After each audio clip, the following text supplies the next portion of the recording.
Markovnikov-cops addition हो गया था, एंटी मार्कोनी-कॉप्स रूल भी हो गया था, फिंकल-स्टीन रिएक्शन हो गया था, और अब है स्वार्ट रिएक्शन। लिख कर डैश दीजिए।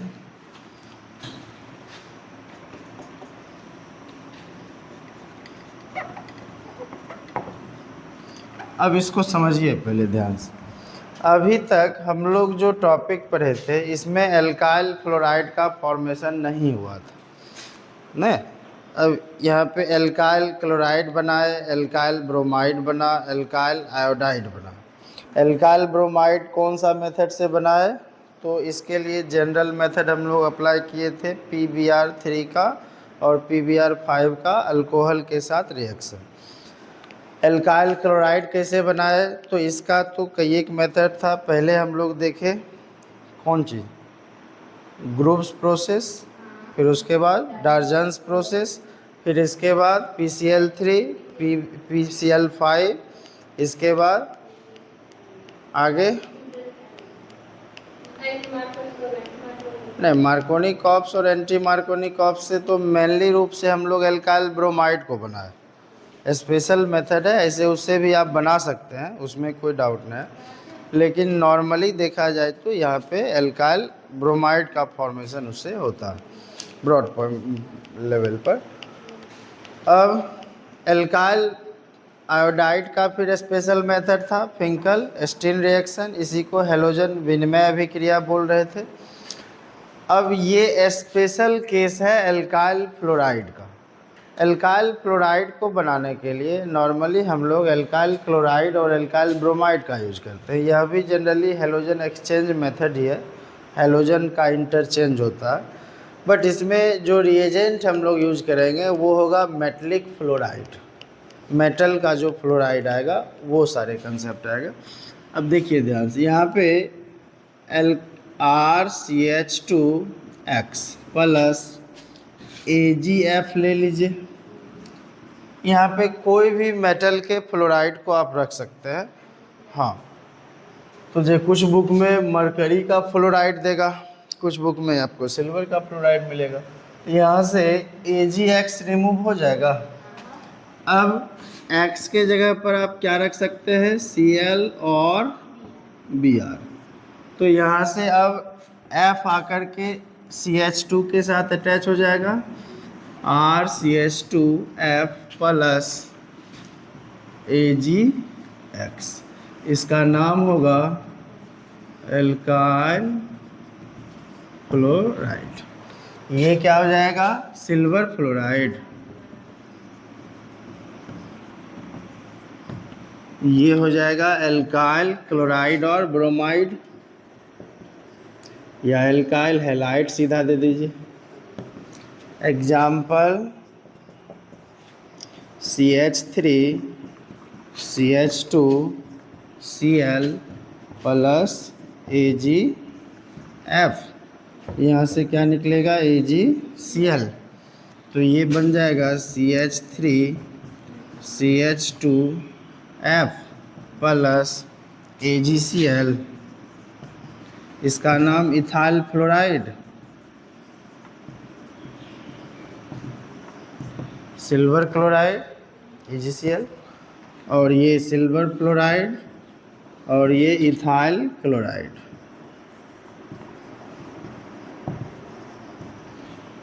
तो यहाँ तक हम लोग नॉर्मली देखें कि alkyl fluoride, alkyl chloride, alkyl bromide and alkyl iodide के मेथड ऑफ प्रिपरेशन। अब हम लोग कुछ जनरल कंपाउंड है जो हमारे डेली लाइफ में यूज हो रहा है, जिसके बारे में हमें यहाँ पढ़ना है, जिसमें क्लोरोफॉर्म आएगा, मिथिलीन क्लोराइड आएगा, फिर उसके बाद जो है देखा जाए तो आगे कार्बन टेट्राक्लोराइड आएगा, या फिर इसी में और आगे बढ़े तो फ्रियोन के कंपाउंड आएंगे, जिसमें फ्रियोन 12, फ्रियोन 11, फ्रियोन 13, फ्रियोन 14, ये सारे टर्म आते हैं। तो इसमें फ्रियोन 12 जो है एक सबसे मेजर कंपोनेंट है, जिसका यूज हम लोग ब्रॉड लेवल पर करते हैं। मतलब फ्रियोन का सबसे मुख्य कंपाउंड जो होगा वो फ्रियोन 12 है। अब पहले इसको आप लोग नोट करें, उसके बाद हम लोग उस टॉपिक पे बढ़ेंगे।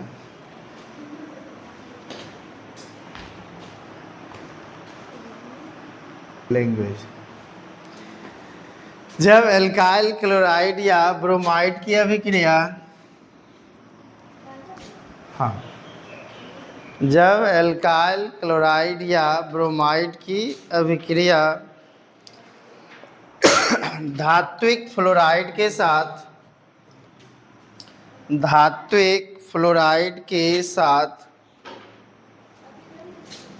कराई जाती है, धात्विक फ्लोराइड के साथ कराई जाती है, तो अभिक्रिया के फलस्वरूप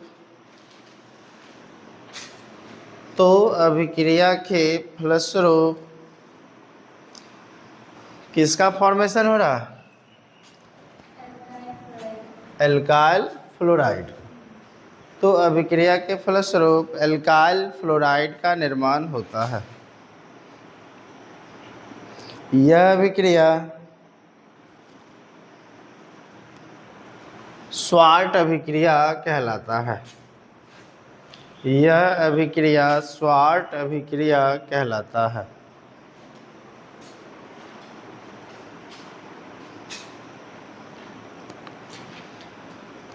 next topic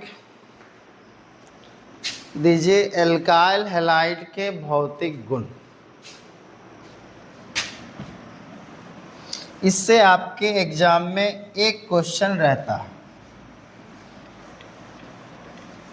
method of preparation के इस टॉपिक से लगभग क्वेश्चन आपके एग्जाम में नहीं आएगा। इसका जो केमिकल प्रॉपर्टी है, इससे क्वेश्चन उठाता है। और कोई भी 2 नेमिंग रिएक्शन आपके एग्जाम में आएगा लॉन्ग फॉर्मेट पर।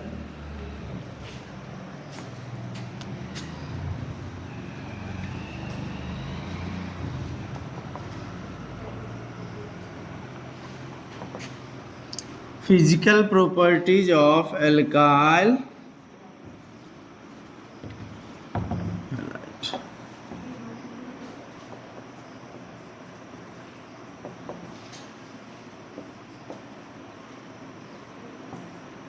फर्स्ट टॉपिक है फिजिकल स्टेट, भौतिक अवस्था।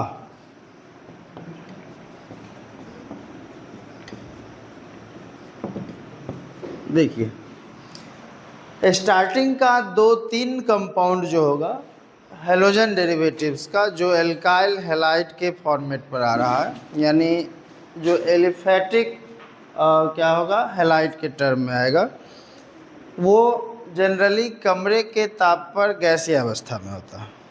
क्लियर? बाकी के बीच वाला जो टर्म है, यानी लगभग आप अगर देखें तो 6 से 7 कार्बन तक, जो नेक्स्ट जो 6 से 7 कार्बन होगा, इसके जो भी कंपाउंड होंगे वो टोटल द्रव अवस्था में होगा। बाकी उससे ऊपर का जितना भी कंपाउंड आएगा टोटल वैक्सी सॉलिड होगा, यानी मोम के जैसा ठोस होगा। हाँ, कार्बन के नंबर के आधार पर है कि जैसे जैसे कार्बन की संख्या हम बढ़ाते जाएंगे, मॉलिक्यूलर मास बढ़ते जाएगा। मॉलिक्यूलर मास बढ़ेगा तो हमेशा ध्यान रखना है कि यह जो है इसके स्टेट में चेंजिंग आएगा।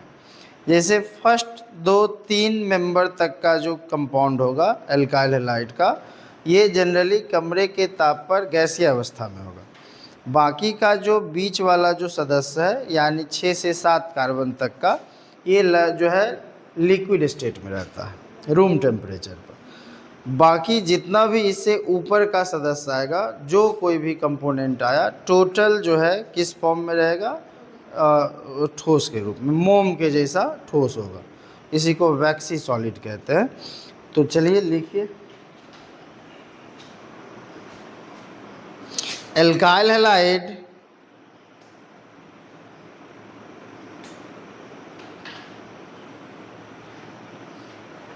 के कुछ सदस्य जैसे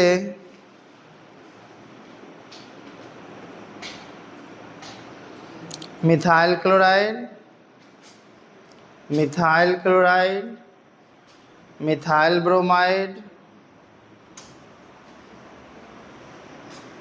इथाइल क्लोराइड, फॉर्मूला क्या होगा C2H5Cl। Good morning sir.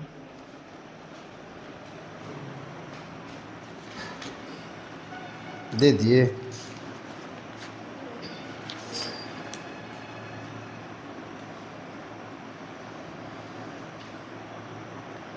तथा क्लोरोफ्लोरोमीथेन, क्लोरोफ्लोरोमीथेन फॉर्मूला क्या होगा CF2Cl2। इसी को क्या कहेंगे फ्रियोन 12। क्लोरोफ्लोरोमीथेन कमरे के ताप पर गैसीय अवस्था में पाई जाती है, गैसीय अवस्था में पाई जाती है।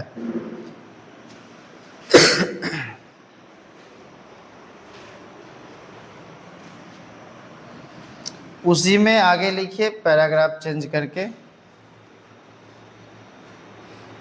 शेष 5 से 6 सदस्य, शेष 5 से 6 सदस्य कमरे के ताप पर द्रव अवस्था में,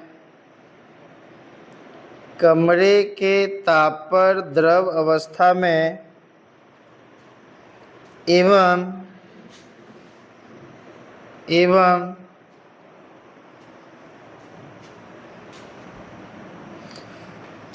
उच्च अनुभार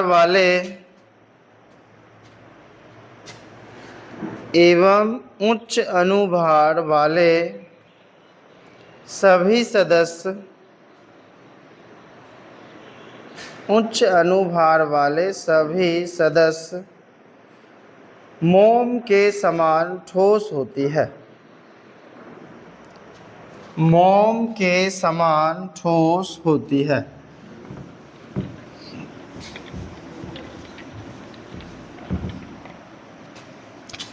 अब दूसरा लिखिए सॉल्युबिलिटी, यानी विलयता। अब इसको समझिए, सॉल्युबिलिटी का एक्चुअल मीनिंग क्या होगा, पढ़ाया गया था सॉल्यूशन चैप्टर में। देखिए सॉल्युबिलिटी का एक्चुअल मीनिंग होता है फाइनली उसमें जाकर के डिजॉल्व हो जाना। अब इसका अमाउंट एक जो है फिक्स रहेगा कि इस पर्टिकुलर अमाउंट में जो है किसी सॉल्यूट सब्सटेंस को डिजॉल्व करेंगे तो जो ओवरऑल सॉल्यूशन फॉर्म होगा, और यदि वह सैचुरेटेड सॉल्यूशन है तो वह उस सॉल्यूशन का सॉल्युबिलिटी कहलाता है। हर एक सॉल्यूशन का सॉल्युबिलिटी अलग अलग होता है। अब समझिए ध्यान से, विलयता का यहाँ पे एक्चुअल मीनिंग जो है, अगर इसके टर्म में एल्काइल हैलाइड को देखें तो एल्काइल हैलाइड प्रायः जल में अविलय होगा, बट इसका नेचर होता है पोलर, ये ध्रुवीय प्रकृति का होगा। ध्रुवीय प्रकृति के होने के साथ साथ यह जल में अविलय होता है। जनरली जो ध्रुवीय प्रकृति दर्शाता है वो जल में विलय होता है, ये जनरली आप कह सकते हैं। कुछ इसके भी टर्म कंडीशन है। एल्काइल हैलाइड, अब जल में विलय या अविलय का क्या कंसेप्ट है, तो जल में वही कंपोनेंट डिजॉल्व हो सकता है जिसके पास हाइड्रोजन बॉन्ड होगा, ना कि हाइड्रोजन एटम। हाइड्रोजन एटम अलग चीज़ है, हाइड्रोजन बॉन्ड अलग चीज़ है।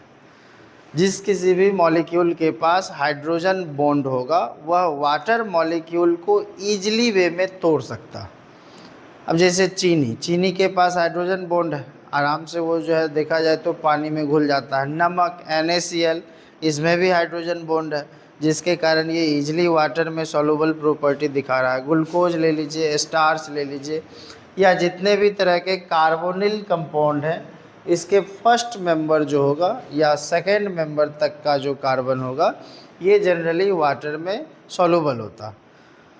अब एल्काइल हैलाइड जो है क्या होगा, जनरली वाटर में इनसॉल्युबल प्रॉपर्टी दिखाएगा, मतलब एल्काइल हैलाइड जल में अविलय होगा, किंतु कुछ कार्बनिक घोलक जैसे हो गया ईथर, अल्कोहल, एल्डिहाइड, कीटोन, ये सारे कंपोनेंट में ये डिजॉल्व हो जाता है। रीजन क्या है, सॉल्युबिलिटी का आप एक प्रॉपर्टी पीछे पढ़े थे हेनरीज लॉ से पहले, लाइक डिजॉल्व लाइक, समान समान को घुलाता है, मतलब पोलर कंपोनेंट पोलर में डिजॉल्व होगा, non polar component non polar में डिजॉल्व होता है। यानी आप एक चीज़ ऑब्जर्व किए होंगे कि पानी में कोई भी तेलीय पदार्थ को अगर हम मिलाते हैं तो उसमें 2 लेयर बन जाता है, बात समझ में आ रही है। अब वहाँ पे पानी में अगर कोई उसके जैसा टेंडेंसी वाला कंपोनेंट को मिलाते हैं इजीली डिजॉल्व हो जाता है। पेट्रोल में डीजल को मिलाएंगे पता भी नहीं चलेगा, लेकिन पेट्रोल में यदि पानी को मिला दें 2 लेयर बन जाएगा। पेट्रोल में आप थर्मोकोल को अगर मिला रहे हैं तो वो इजीली डिजॉल्व होकर के घुल जाता है। मोम को मिलाइएगा इजीली डिजॉल्व हो जाएगा, लेकिन मोम को पानी में मिलाइए 2 लेयर बन जाएगा। रीज़न क्या है, मोम जो है एक प्योर हाइड्रोकार्बन का पार्ट है। मोम प्योर हाइड्रोकार्बन है जो नॉन पोलर नेचर शो कर रहा है, जिसके पास हाइड्रोजन बॉन्ड नहीं है। अब हाइड्रोजन बॉन्ड नहीं है जिसके कारण वो वाटर में इनसॉल्युबल है, और यही मोम के नेचर का जो कंपाउंड रहा होगा अगर उसके साथ आप इसको मिला रहे हैं तो ईजिली डिजॉल्व हो जाएगा। बात समझ में आ रही है। तो अब इसका लैंग्वेज लिखिए। अच्छा, इसका एनसीईआरटी में एक क्वेश्चन भी है कि एल्काइल हैलाइड ध्रुवीय होते हुए भी जल में अविलय होती है क्यों, और ये क्वेश्चन आपके एग्जाम में पूछा हुआ। तो इसका सीधा सा आंसर होगा कि एल्काइल हैलाइड के अणुओं के मध्य हाइड्रोजन बंधन अनुपस्थित होता है, जिसके कारण यह जल के अणु को नहीं तोड़ पाता, फलतः एल्काइल हैलाइड जल में अविलय होती है। बात समझ में आ गई, क्लियर हुआ।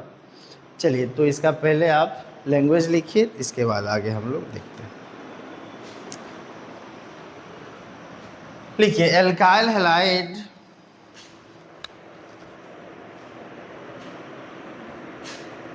प्रायः जल में अविलय होती है। एल्काइल हैलाइड प्रायः जल में अविलय होती है क्योंकि एल्काइल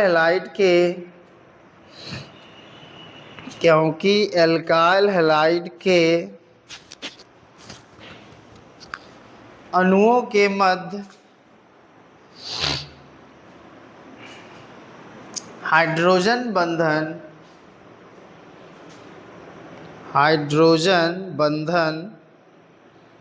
अनुपस्थित होता है। हाइड्रोजन बंधन अनुपस्थित होता है, जिसके कारण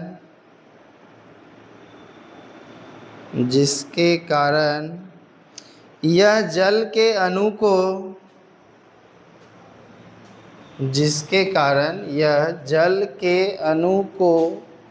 नहीं तोड़ पाता है,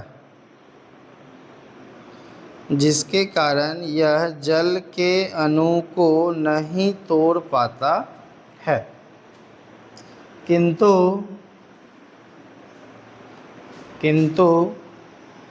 कुछ कार्बनिक घोलक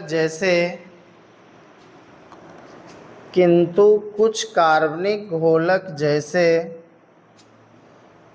अल्कोहल, ईथर, एल्डिहाइड,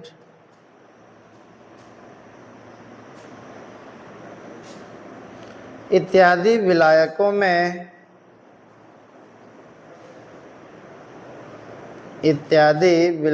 में विलय होती है।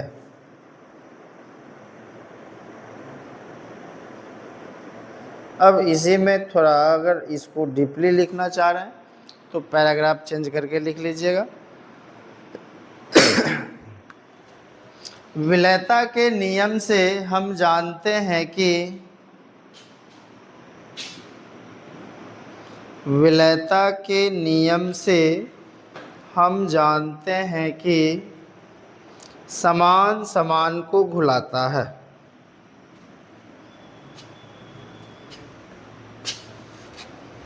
विलयता के नियम से हम जानते हैं कि समान यानी जो एक जैसा प्रॉपर्टी रखेगा,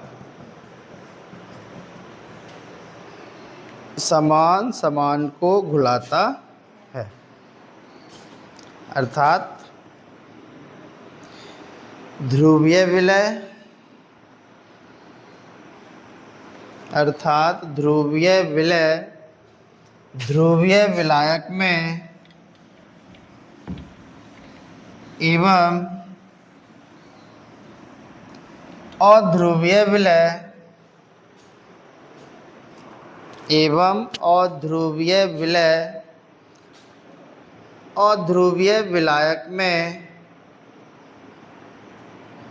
अध्रुवीय विलय अध्रुवीय विलायक में विलय होता है। यहाँ तक में कोई डाउट? चलिए अब हम लोग आगे देखेंगे इसका boiling point, melting point. Generally boiling point पर ही टोटल टर्म आ जाएगा।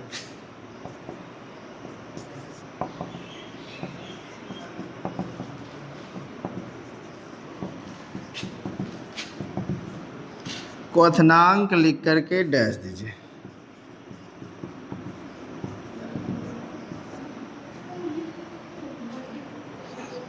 अब इसको समझिए।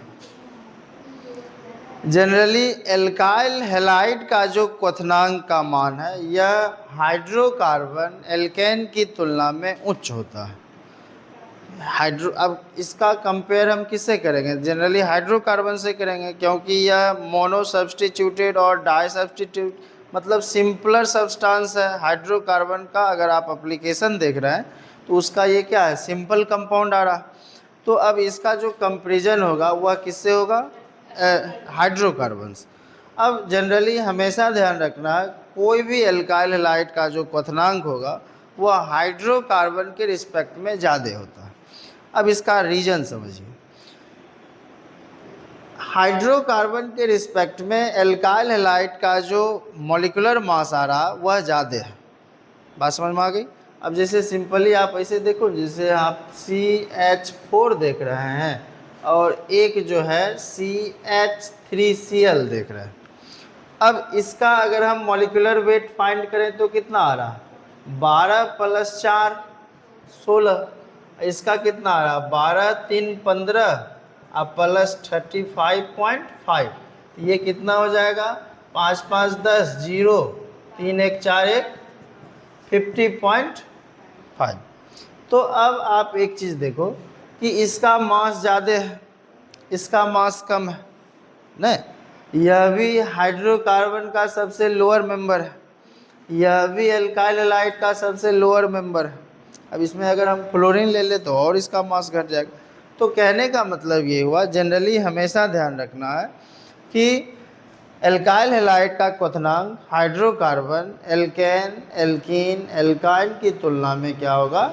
ज़्यादा होगा। साथ ही साथ अगर इसी के केस में हम मास को बढ़ाते जाएं, मतलब कार्बन की संख्या में निरंतर वृद्धि कर दें, तो इसके क्वथनांक में भी निरंतर वृद्धि होगा।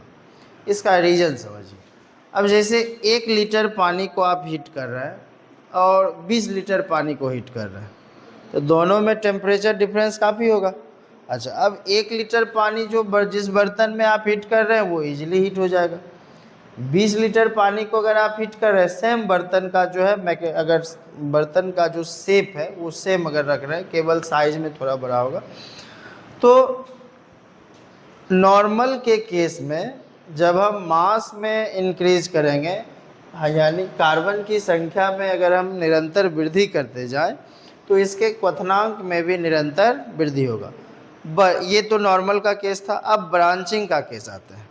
ब्रांचिंग के केस में जैसे जैसे नंबर ऑफ ब्रांच बढ़ाएंगे, जैसे नॉर्मल था 1 डिग्री था, फिर 2 डिग्री पर गए, फिर 3 डिग्री पे गए, तो जैसे जैसे नंबर ऑफ ब्रांचिंग बढ़ेगा ठीक वैसे वैसे इसके क्वथनांक में भी कमी आएगी। यानी यहाँ से एक रिलेशन सामने आ रहा है, boiling point are inversely proportional to number of branching. यानी कि क्वथनांक अगर बढ़ाएंगे तो नंबर ऑफ ब्रांचिंग घटाना होगा, अगर नंबर ऑफ ब्रांचिंग बढ़ रहा है तो क्वथनांक घट जाएगा। बात समझ में आई? अब इसको आप प्रैक्टिकली समझो। 1 लीटर पानी को आप एक सिलिंड्रिकल बर्तन में हीट कर रहे हैं या टेस्ट ट्यूब में हीट कर रहे हैं, सीधा ऐसे समझिए, और वही 1 लीटर पानी को आप किसी सॉसपैन में रख करके हीट कर रहे हैं। अब यहाँ पर देखा जाए तो इस पूरे एरिया में ही टेम्परेचर वर्क कर पाएगा, और इसमें अगर आप देखें तो इस पूरे एरिया में टेम्परेचर वर्क करेगा। तो मतलब अगर आप ब्रांचिंग बढ़ा रहे हैं तो यहाँ पे क्या हो रहा है, सरफेस एरिया देखा जाए तो इसका इंक्रीज कर रहा है। और उस कंडीशन में हमेशा ध्यान रखना है टेम्परेचर डिफरेंस बढ़ेगा। बात समझ में आई? तो चलिए इसका लिखिए। अच्छा, अब इसमें क्वेश्चन आपको कैसे एग्जाम में देगा? तो क्वेश्चन देगा, जैसे मान लिया जाए एक क्वेश्चन है CH3CH3CH3Br, ये क्या है? टर्ट ब्यूटाइल ब्रोमाइड है, और एक हम नॉर्मल ब्यूटाइल ब्रोमाइड ले रहे हैं CH3CH2CH2CH2Br। मास तो दोनों का सेम आएगा क्योंकि फार्मूला दोनों, मॉलिक्यूलर फार्मूला दोनों का सेम है। दोनों का मॉलिक्यूलर फार्मूला क्या होगा? C4H9Br। 4 carbon, 3 3 6 3 9 hydrogen, 1 halide group. तो अब क्वेश्चन इस दोनों में आप कैसे पूछ सकते हैं? एन ब्यूटाइल ब्रोमाइड का क्वथनांक टर्ट ब्यूटाइल ब्रोमाइड की अपेक्षा अधिक उच्च होता है, कैसे? क्लियर? या फिर इसको इस तरह से घुमा दिया, CH3 CH2 CH Br CH3, ये क्या है? आइसोब्यूटाइल ब्रोमाइड है, यानी 2 डिग्री 1 डिग्री 2 डिग्री 3 डिग्री। तो अब यहाँ क्वेश्चन दे दिया कि आइसोब्यूटाइल ब्रोमाइड का क्वथनांक एन ब्यूटाइल ब्रोमाइड की तुलना में निम्न होता है, कैसे? बात समझ में आई? तो एग्जामिनर आपसे इस पैटर्न पर कोई भी क्वेश्चन पूछ सकता है। तो नॉर्मली सिंपल सा इतना लिखना है कि ब्रांचिंग के केस में क्या होगा, नंबर ऑफ ब्रांचिंग यदि बढ़ता है तो उसके क्वथनांक में निरंतर कमी आती है। नॉर्मल के केस में मास जैसे जैसे बढ़ाएंगे वैसे वैसे उसके क्वथनांक में भी निरंतर वृद्धि होगा। क्लियर? चलिए, तो इसका पहले लैंग्वेज लिखते हैं। लिखिए, सामान्यतः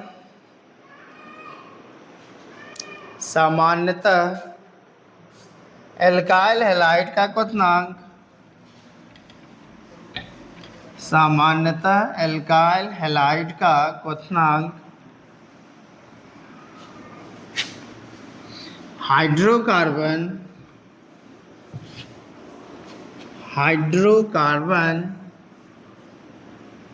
की तुलना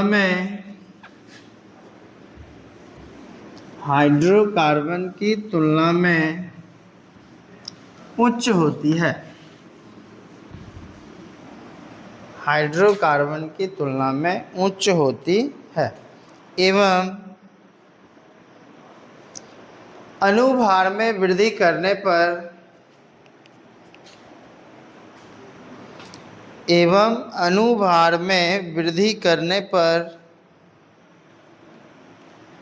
इसके क्वथनांक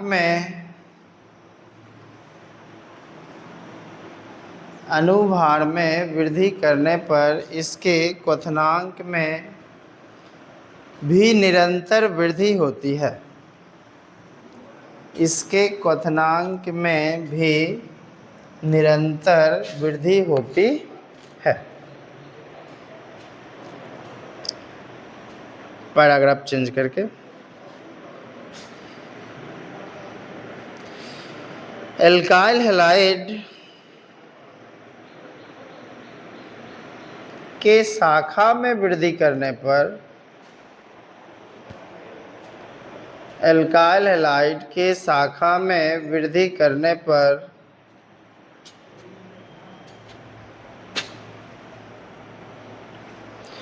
उसके क्वथनांक में निरंतर कमी आती है, यानी boiling point are inversely proportional to number of branching.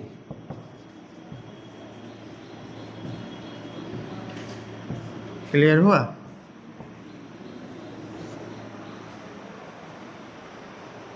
इसको नोट कर लीजिए। ऐसे तो इसका कोई आवश्यकता है नहीं आपको, इस रिलेशन से विशेष कोई मतलब, लेकिन ये पहचानने का एक तरीका, ये एक कोर कंसेप्ट है जो आपको याद रखना।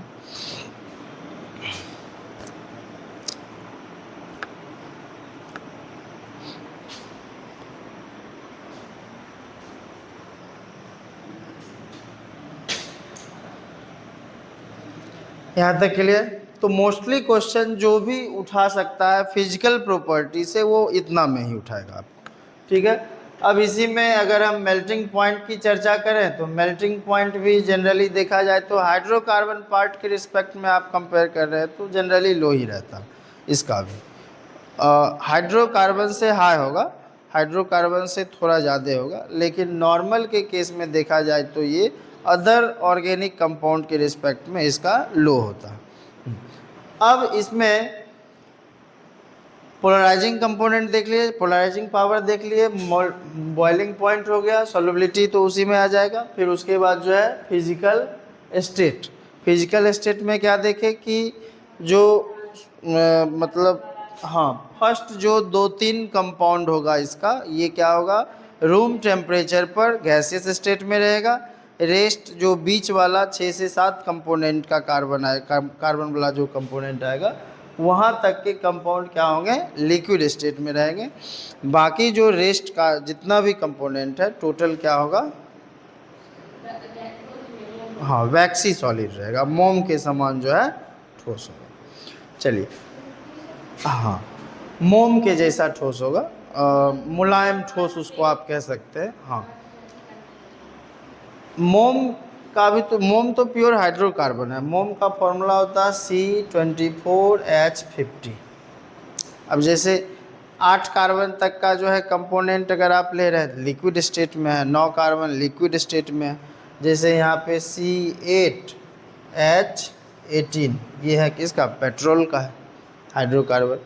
अब जैसे मान लिया जाए आप C4 ले रहे हैं, H10 ले रहे हैं, ये ब्यूटेन है, गैसियस मॉलिक्यूल है, एलपीजी का कंपोनेंट है, लिक्विफाइड पेट्रोलियम गैस में ही पाया जाता है।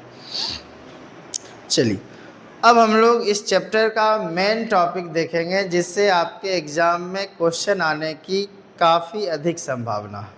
और एग्ज़ाम तो छोड़ दीजिए, ओवरऑल ऑर्गेनिक का अगर आप कन्वर्जन बेस्ड क्वेश्चन बनाना चाह रहे हैं तो ये जो केमिकल प्रॉपर्टी अब जो पढ़ेंगे ये हमेशा ध्यान में रखना होगा।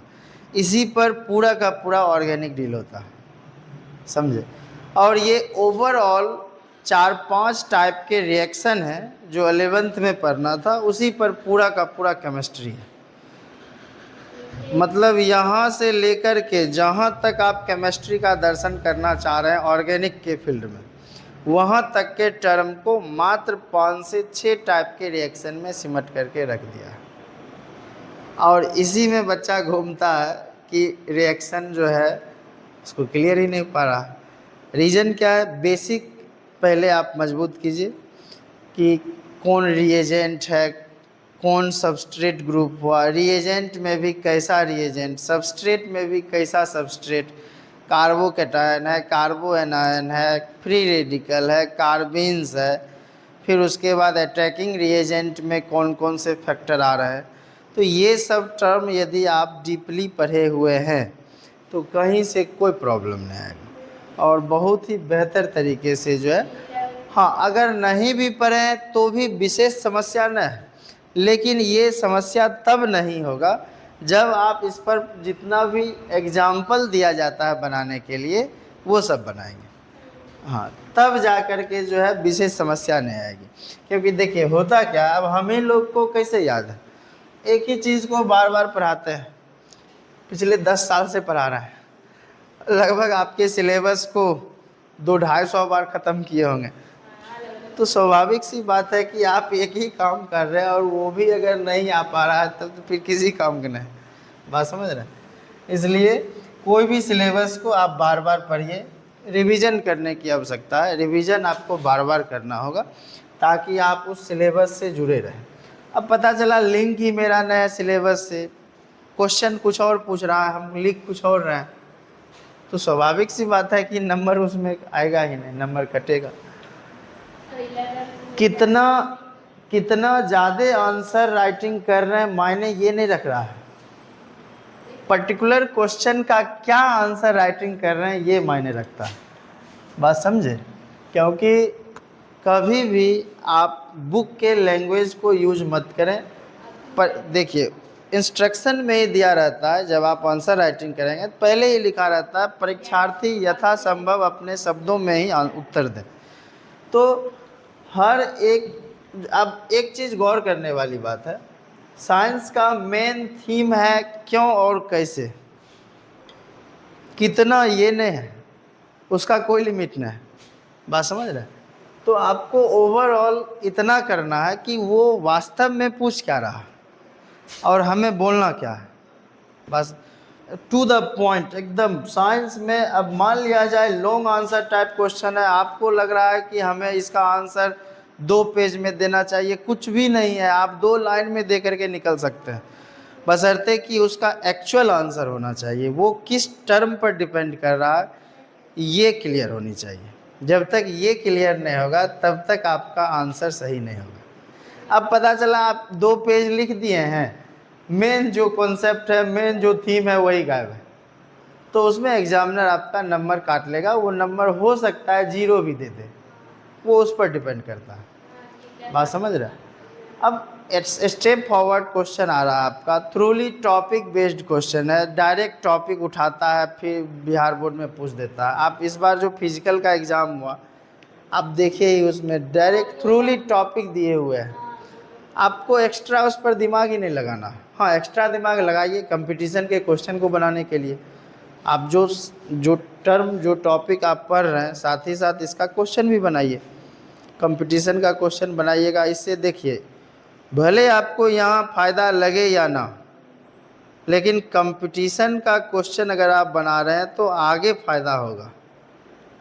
आप मान लिया जाए नीट में नहीं जाना चाह रहे हैं या आईआईटी में नहीं जाना चाह रहे हैं, लेकिन अगर मेरा माने तो जिस बच्चे का 11th और 12th थोड़ा भी बेहतर है, थोड़ा बेहतर की हम बात कर रहे हैं, उसका आज के डेट में आईआईटी जेईई मेन, एडवांस नहीं, एडवांस थोड़ा और आगे पढ़ना पड़ेगा, आईआईटी जेईई मेन और नीट का पेपर इजी वे में निकल जाएगा। हम लोग के समय में नीट का पेपर, आईआईटी का पेपर बहुत हार्ड हुआ करता था, बहुत हार्ड पढ़ना था इतना, अब ज़रूरी था इतना का, बात समझ में आ रही है। तो आज के डेट में पढ़ना इतना है, ज़रूरी इतना का, तो इसलिए आज के डेट में दिन प्रतिदिन आपका सिलेबस कटता जा रहा है। जो ज़्यादा बर्डन वाला टॉपिक था वो सब हटा करके एडवांस में डाले हुए हैं। मेंस के सिलेबस को आप देखिए या नीट के सिलेबस को देखिए, जो बच्चा नॉर्मली सही तरीके से कंटिन्यूसली पढ़ा है नीट का एग्ज़ाम निकाल लेगा। आज के डेट में नीट का एग्ज़ाम निकालना बहुत ही ईजी है। अब बशर्ते कि आप पढ़ेंगे ही नहीं, सिलेबस से लगाव ही नहीं रहेगा, क्वेश्चन कुछ और पूछ रहा है, क्वेश्चन पूछ रहा है मिथाइल क्लोराइड का जो है केस आपको बताना, आप इथाइल अल्कोहल का बता रहे हैं, तो ये संभव है नहीं। तो दोनों दो चीज़ है, सभी का अपना अपना इम्पोर्टेंस है सिलेबस में। चलिए, तो अब आप लिखिएगा chemical properties of alkyl halide. इससे आपके बोर्ड एग्जाम में एक क्वेश्चन इस पर्टिकुलर चैप्टर से रहेगा। लेकिन अगर इस पर्टिकुलर टॉपिक की बात की जाए तो यहाँ से लेकर के जो 4 चैप्टर आगे आप पढ़ने जा रहे हैं, एमीन तक का जो है कंसेप्ट इसमें छुपा हुआ है। समझे? इसलिए इसको आपको डीपली पढ़ना है ताकि आगे समझ में आए।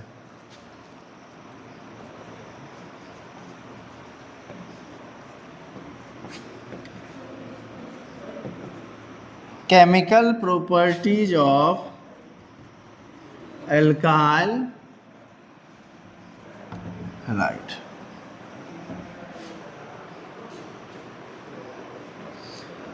लिखिए, एल्काइल हैलाइड के रासायनिक गुण निम्नवत है। एल्काइल हैलाइड के रासायनिक गुण निम्नवत है। नंबर 1, सक्रिय धातु के साथ अभिक्रिया। पहला है सक्रिय धातु के साथ अभिक्रिया, रिएक्शन विथ एक्टिव मेटल।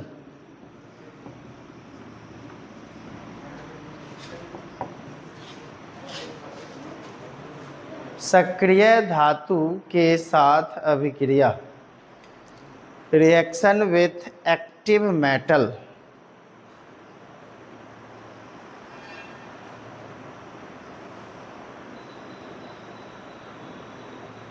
दे दिए। दूसरा लिखिए इसी में,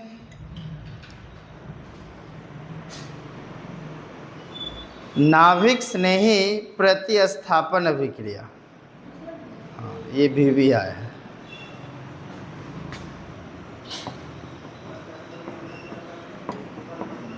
न्यूक्लियोफिलिक सब्स्टिट्यूशन रिएक्शन।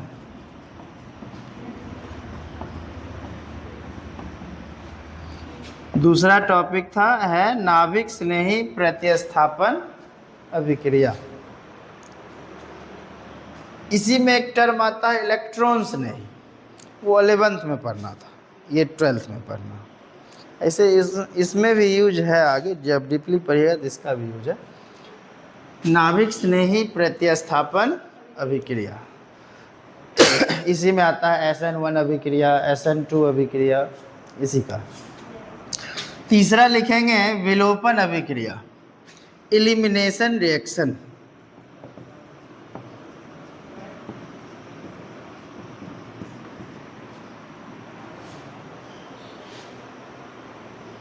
इसी पर पूरे बन जाएगा।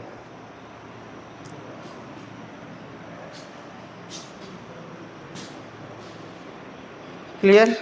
चलिए, अब पहला टॉपिक लिख करके डैश दीजिए, सक्रिय धातु के साथ अभिक्रिया।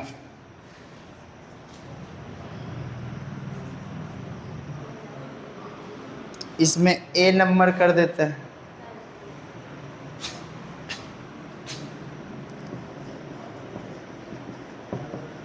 ऊर्ज रिएक्शन, BBI लगाइए।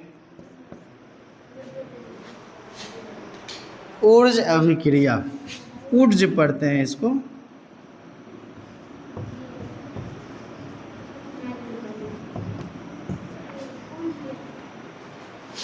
ऊर्ज अभिक्रिया। अब इस टर्म को पहले समझिए, ये क्या है? Alkyl halide.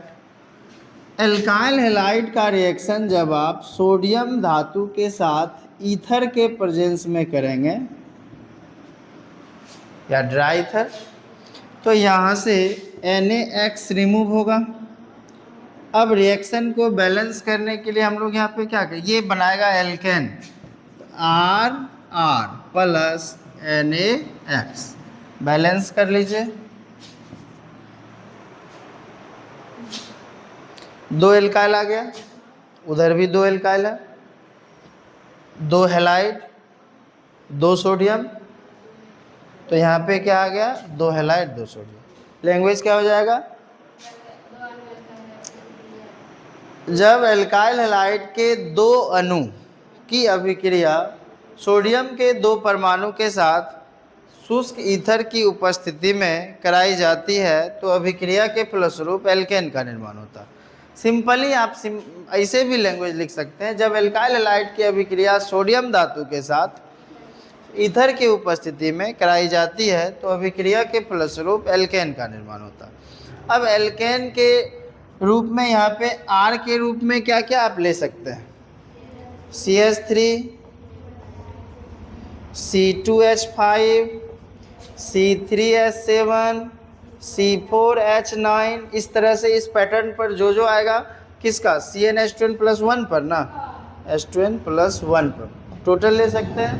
साइक्लो ग्रुप भी आप ले सकते हैं, साइक्लोप्रोपाइल, साइक्लोब्यूटाइल, उसी तरह क्या आ जाएगा, साइक्लोपेंटाइल, साइक्लोहेक्साइल। तो ये जितना भी टर्म है सभी आप आर के जगह पे रख सकते हैं। बात समझ गए टोटल। तो आपको एक एग्जांपल देख लीजिए, CH3Br ले लें प्लस Na, ये ईथर बनाइए, क्या बनेगा, CH3 प्लस 2NaBr, बैलेंस कीजिए, इसका नाम हो जाएगा मिथाइल ब्रोमाइड।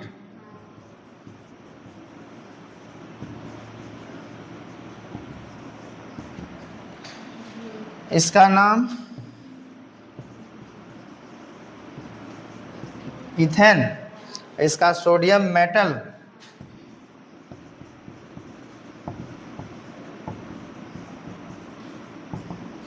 क्लियर हुआ। रिएक्शन नोट कीजिए पहले। ये ऐसे एग्जाम में देखिए इसका क्वेश्चन 2-3 तरह से पूछ सकता है। पहला तरीका, क्वेश्चन देगा कि ऊर्ज अभिक्रिया पर संक्षिप्त टिप्पणी लिखें। टिप्पणी, तो पहले क्या करना है, इसका लैंग्वेज देना है कि एक्चुअल में वो क्या है, रिएक्शन क्या हो रहा। उसके बाद जो आप लैंग्वेज लिखे हैं उसी के आधार पर उसका भाषा लिखना है। पहले यही क्या कहते हैं, ये रिएक्शन देना है, पहले रिएक्शन नहीं देना है, पहले उसका लैंग्वेज आएगा। हम लोग क्या करते हैं, पहले रिएक्शन को लिखते हैं तब भाषा लिखते हैं। तो हम लोग ऐसा करने का एक रीज़न है, रिएक्शन हम पहले आपको कहते हैं लिखने के लिए ताकि आप अपने से रिएक्शन को देखें और भाषा लिखें। क्योंकि देखिए एग्ज़ाम आपको देना है तो वर्क आपको करना होगा, सीखना आपको है। तो अब जो हो रहा है उसी को हम लैंग्वेज में लिख रहे हैं, तो इसलिए हम सामने दे देते हैं ताकि आपको ये स्पष्ट दिख सके कि हम किस रूप में लैंग्वेज को लिख रहे हैं। बात समझ गए। अब एग्ज़ाम में दूसरा क्वेश्चन पूछने का तरीका क्या है, इसका दूसरा तरीका पूछेगा क्या होता है जब मिथाइल ब्रोमाइड की अभिक्रिया शुष्क ईथर की उपस्थिति में सोडियम धातु के साथ कराई जाती है। तब वहाँ आपको ये नहीं, मतलब ये दिमाग में ही केवल लेके चलना है कि ओ ये ऊर्ज रिएक्शन का कंसेप्ट इस पर लगेगा। बात समझ गए, तब वहाँ पे ऐसे लगेगा। तीसरा क्वेश्चन पूछने का तरीका है एनसीईआरटी की एक्सरसाइज का 14 नंबर क्वेश्चन कि रिएक्टेंट में सबस्ट्रेट, रिएजेंट, कैटलिस्ट सब दे दिया है, अब प्रोडक्ट आपको लिखना है, प्रोडक्ट फिल करना है कि क्या क्या प्रोडक्ट उसमें बन रहा है। चौथा तरीका पूछने का ये है, क्वेश्चन दे देगा कि मीथेन से आपको जो है क्लोरोइथेन तक जाना है, तो मतलब मीथेन को किस रिएजेंट के साथ रिएक्शन कराए कि आप क्लोरोइथेन तक डायरेक्ट वे में पहुंच सकें। तो इसके लिए आपको फिर माइंड का जो है पूरा तरह से देखा जाए तो पूरा खिचड़ी बनाना होगा, टोटल रिएक्शन का method of preparation, chemical property, हर एक टर्म याद रखना पड़ेगा, तब जा कर के कन्वर्जन बेस्ड जो क्वेश्चन होगा वो इजीली बन जाएगा।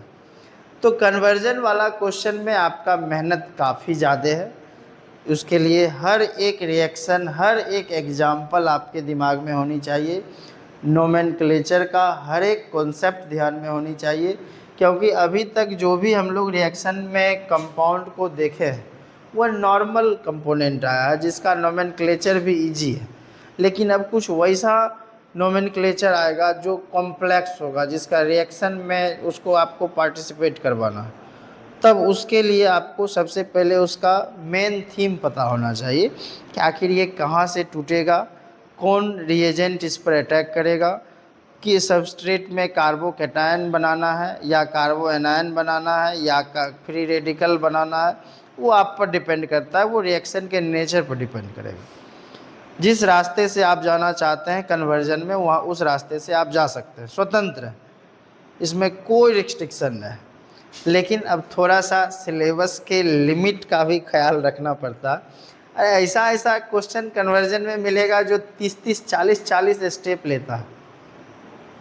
लेकिन नॉर्मली हम आपको ये विश्वास दिलाते हैं कि आपके सिलेबस में जितना भी क्वेश्चन दिया गया है, जितना भी तरह का क्वेश्चन होगा, लगभग देखा जाए तो 8 से 10 स्टेप में क्लियर हो जाएगा। मोस्टली क्वेश्चन 4 से 5 स्टेप में फाइनल है।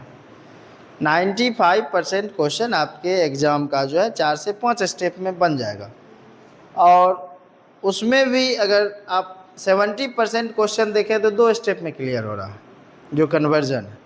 तो अब उतना दिमाग नहीं लगाना, हम ये एक मीनिंग बताए कि आप जाने के लिए किसी भी रास्ते से जा सकते हैं। अगर कोई वैसा रास्ता चूज कर लिए जो पूरा देखा जाए तो यहाँ से घूम करके तब यहाँ आना, तो उसके लिए फिर उतना स्टेप भी तो फॉलो करना होगा।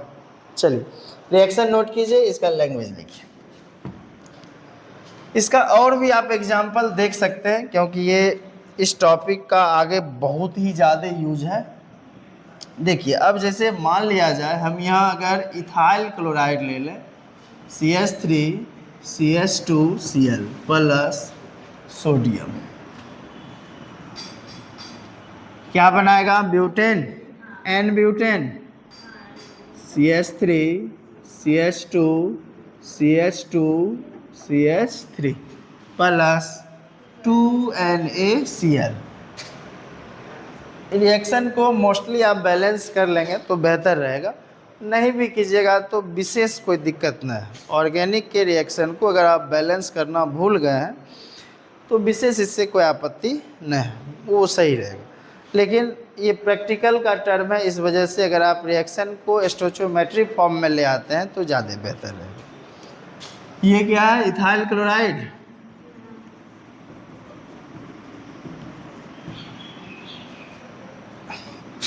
एग्जामिनर आपके सिलेबस का टेस्ट बाद में लेता है, पहले आपका मेंटली टेस्ट वो ले रहा है, समझे?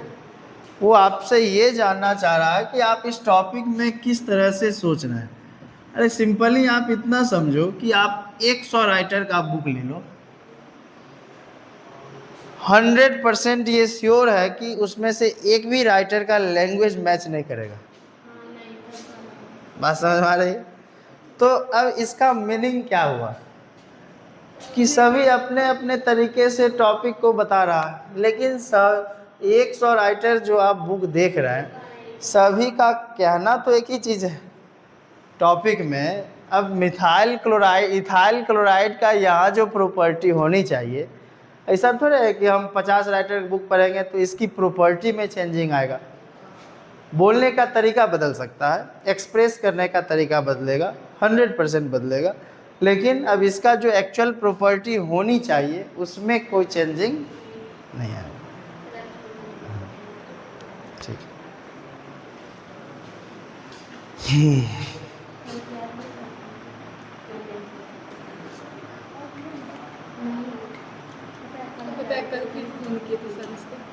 किसको?